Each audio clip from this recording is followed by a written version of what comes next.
ఈరోజు హెల్తీగా గాజర హల్వా ఎలా తయారు చేసుకుందామో చూద్దాము. 1 కేజీ గాజర హల్వాని శుభ్రంగా తురిమిన గాజర్ని కుక్కర్ వేడైన తర్వాత 4 టేబుల్ స్పూన్లు నెయ్యి వేసుకుని నెయ్యి బాగా కాగిన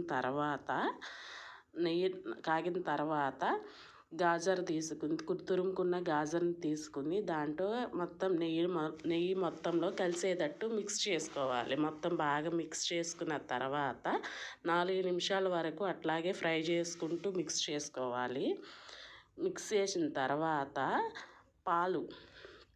కాచిన పాలను తీసుకుని పాలు పోసుకుని మొత్తం కేజీ గాజర హల్వాకు 1 లీటర్ పాలు పోసి పాలలో బాగా ఫ్రై చేసిన గాజర్ను పాలలో బాగా మిక్స్ చేసుకుని 2 లేదా 3 విజిల్స్ వచ్చిందాకా కుక్కర్ మూత పెట్టుకోవాలి.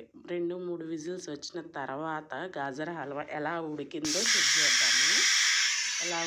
చూద్దాము.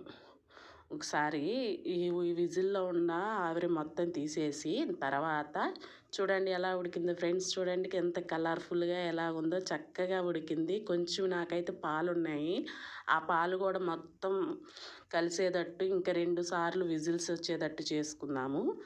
ఇంకా 2 సార్లు కుక్కర్ మూత తీసి చూద్దాము ఎలా వచ్చిందో చూద్దాము. ఇప్పుడు చూడండి ఫ్రెండ్స్, నేను ఎలా తిప్పుతున్నానో పాలను మొత్తం కింద నుంచి పైకి పాలు మొత్తం మిక్స్ అయ్యేలా మొత్తం తిప్పుతూ పంచదార కేజీ హల్వాకి 1/2 కేజీ పంచదార. మేమైతే స్వీట్ తక్కువ తింటాము. స్వీట్ ఎక్కువ తినాలనుకునే వాళ్ళు 3/4 కేజీ వరకు వేసుకోవచ్చు. బాగా అట్లా వేసుకుని షుగర్ వేసుకుని కలుపుకుని బాగా అట్లా కలిపిన తర్వాత పాకం వచ్చిందాకా అలా కలబెడతా ఉండాలి.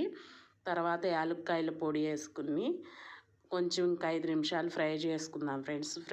ఫ్రై చేసిన తర్వాత 2 స్పూన్లు లాస్ట్లో నెయ్యి వేసుకుంటే గాజర హల్వా టేస్ట్ ఇంకా చాలా బాగుంటుంది. చాలా టేస్టీగా ఉంటుంది.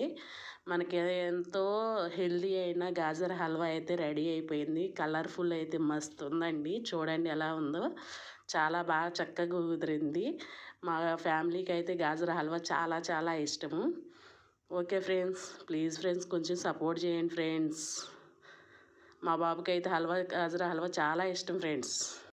ప్లీజ్ నా ఛానల్ని సబ్స్క్రైబ్ చేయండి friends. Thank you for watching.